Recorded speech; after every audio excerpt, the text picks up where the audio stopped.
On behalf of Daily Reporter, we are going to talk today about the upcoming presidential. You know, on September 21st, the 9th presidential of Sri Lanka will be held, and there are 39 candidates. Out of these 39 candidates, one has died now. So anyway, there are at least 38 candidates, and over 17 million Sri Lankans are going to vote in this election to select the 9th president of Sri Lanka. In this presidential, which is coming after the severe economic crisis that we faced in 2022, there are actually three main contenders for the presidency of Sri Lanka. They are incumbent President Ranil Wickremesinghe, who is contesting as an independent candidate; Sajith Premadasa, the opposition leader, who is contesting under the banner of Samagi Jana Balawegaya; and leftist Anura Kumara Disanayake, who is contesting under the National People's Power. And there's a severe battle between these three main candidates. Other than them, there are 2 or 3 more main candidates as well. For example, Sri Lanka Podujana Peramuna has fielded Namal Rajapaksa as their candidate, and Dilip Jayawira, an entrepreneur, is also contesting and conducting a vibrant publicity campaign as well. So in this presidential election campaign, we looked into the policies these candidates have expressed in their manifestos. You know, we are in severe economic crisis, and a debt restructuring program is underway, and we are in an IMF fund facility. So there are IMF conditions that we have to undergo or we have to bow. And anyway, through this economic restructuring program, we expect that we will be able to repay defaulted debt. So for this, this IMF program should go. Initially, National People's Power was talking against IMF program, but they have also changed their tune and now say that they will not immediately change this IMF agreement. Samagi Jana Balawegaya was also telling that they will definitely change this agreement and amend this agreement. But now in their policy manifesto, there's nothing about amending this IMF agreement. But NPP in their policy manifesto has told that they would change the debt sustainability assessment. This debt sustainability assessment is the base for this IMF agreement. So they have told that they will reset it.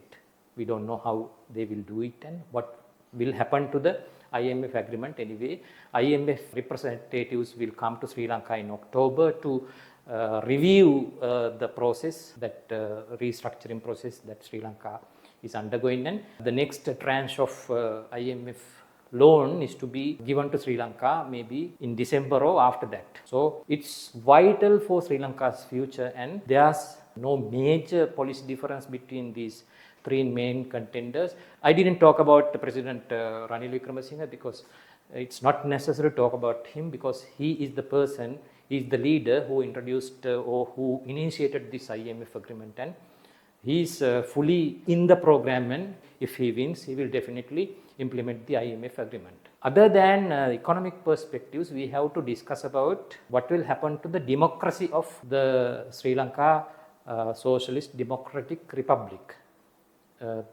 through the candidacy or through the presidencies of these candidates. 2 of the main candidates have already promised to amend 1978 constitution. Some have promised to bring new constitutions. Anyway, Samagi Jana Balawegaya and National People's Power have promised to change this executive presidency system which was introduced to Sri Lanka in 1978. So for that, they will definitely go for, as they have promised, a constitutional reform. But President Ranil Wickremesinghe hasn't promised to amend this executive presidency system. He actually promised this in 2015 when he didn't contest that presidential election. Instead of him, Maithripala Sirisena contested, and he won the election, and he became the president for 2015 to 2019 period. But during this period as well, executive presidency was not changed, and also the constitutional amendment was not delivered as they promised. This time, President Ranil Wickremesinghe also doesn't promise to change the executive presidency. There may be some constitutional reforms, but basically the executive presidency will not change under President Ranil Wickremesinghe. If we look at the presidential from a human rights point of view, in Sri Lanka, there's a long period of time Sri Lanka is under the Prevention of Terrorism Act. It was introduced in 1979 and it has remained in Sri Lanka during war and even after the war without being amended until nowadays. There's a lot of advocacy against this Prevention of Terrorism Act, but some new proposals also have been introduced. Now, for example, an anti-terrorism act was under discussion recently, but it didn't come to the parliament. Anyway, what the new president will do to the Prevention of Terrorism Act is a question that we have to raise. And there are other repressive laws as well. Now, for example, under this present government, under President Ranil Wickremesinghe, an act called Online Safety Act was passed. This Online Safety Act is severely criticized as an act, as a law, which is limiting the freedom of expression of the people and also the media freedom. So, what these democratic presidents will do to these repressive laws, such as Online Safety Act, is also a question.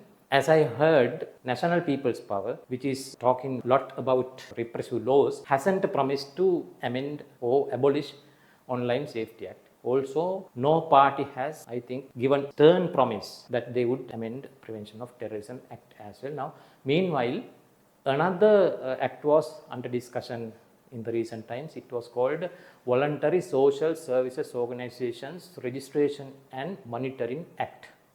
This is related to the NGOs and other similar organizations, and it affects the freedom of association of the citizens of Sri Lanka. President Ranil Wickremesinghe's government was trying to amend this VSSO Act, and there was a lot of advocacy against promised or proposed amendments to this Act, and anyhow, it also is in our view, and we would like to see how these new presidents would proceed with these acts.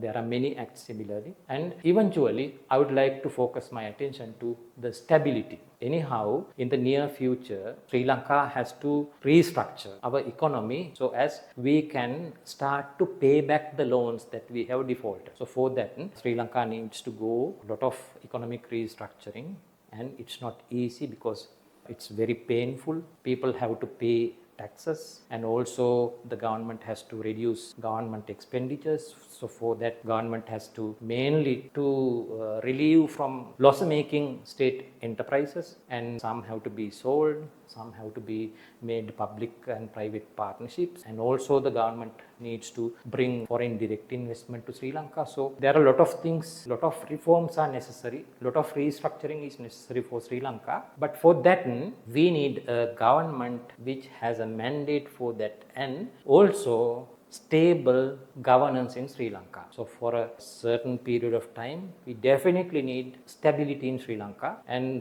one of the most important things that the people and the country and also the world expects from a Sri Lankan president is this stability. However, now since there are three main contenders for the presidency, this can be the first time in the history of the executive presidency of Sri Lanka that the second preferential vote will be the crucial factor of electing a president.